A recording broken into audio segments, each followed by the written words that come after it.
You got an update?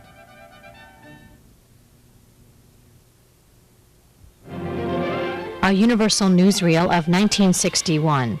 East Germany closes its border between East and West Berlin. The attention of an anxious world is focused on East and West Germany and Berlin. The last great exodus of refugees from the East is processed in the Marienfelde Center as the communist German regime moves to close their border against further flights. Since the Khrushchev announcement that he would sign a separate peace treaty with East Germany, the flow of those seeking asylum here on the fringe of freedom has reached 1,500 a day. But from now on, crossings into free Berlin will be fugitive affairs.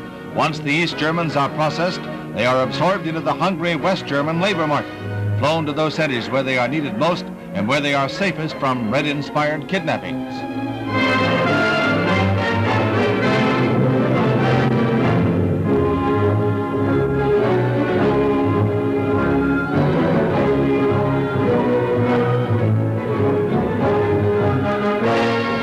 No sooner did one group fly to safety from West Berlin than others would arrive to take their place, leaving most of their possessions behind them, and taking the one choice they cherished most, the desire for freedom.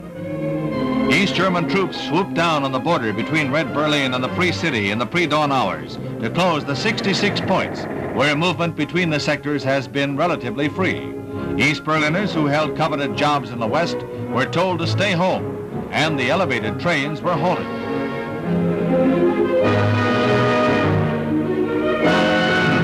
Mayor Willy Brandt, commenting on this latest Russian move in the war of nerves, cautioned East Berliners against revolt, exhorting them to do nothing rash. The mayor, along with other West Berlin authorities, feels that some minor incident might give East German and Soviet troops an excuse to oppress the people further. 2 battle-ready Soviet army divisions have ringed the city to bolster the army of the East German puppet government. Meanwhile, the Allies set to work immediately to draft a strong note of protest. Even when the corridor to Berlin was blocked and the Allies resorted to the famed airlift, free movement within the city was never interrupted. The Russians have told their people that the border was closed to prevent the infiltration of agents from the West. Never a word about those who fled to the arms of freedom, fled from the rule of guns and tanks that cast ominous shadows on the red side of freedom's border.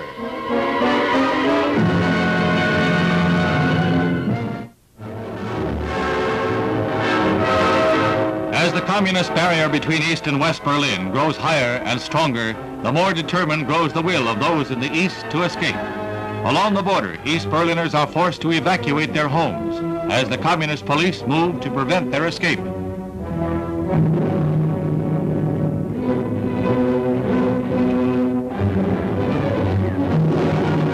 Camera crews are harassed by reflecting mirrors in the hands of East German police, and water hoses are played on equipment. Nevertheless, our reporters are able to come up with some remarkable pictures despite these hazards. Smoke and tear gas bombs sometimes boomerang on the East German troops.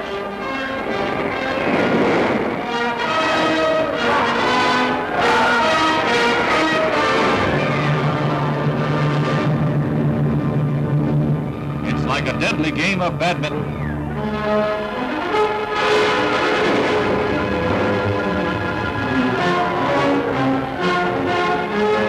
East Berliners who have apartments facing the border take the long chance when they get orders to leave their homes for the interior. While an East German guard attempts to yank her back to prison, West Berliners pull her to a fire net and freedom.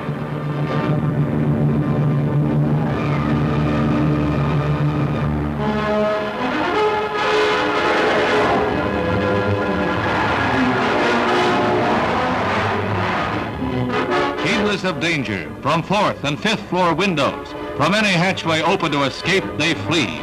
This woman drops into a net held by alerted firemen, and then, as a tense crowd watches, she is followed by her husband. But first, he throws out a few prized possessions.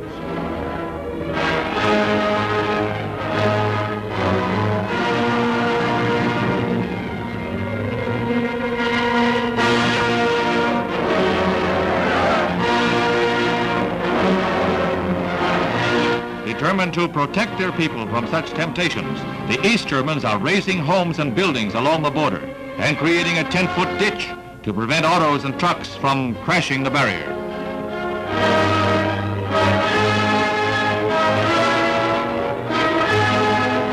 The East Germans don't seem to have guards enough to plug every hole.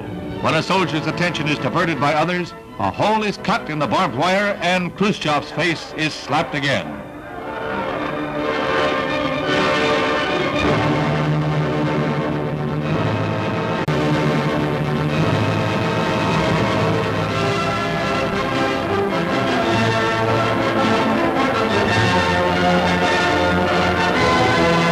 Camera can capture but a few isolated instances of these heroic escapes, but enough to present a remarkable document of our time. Remember, these people are risking their very lives to taste something we too often take for granted: liberty.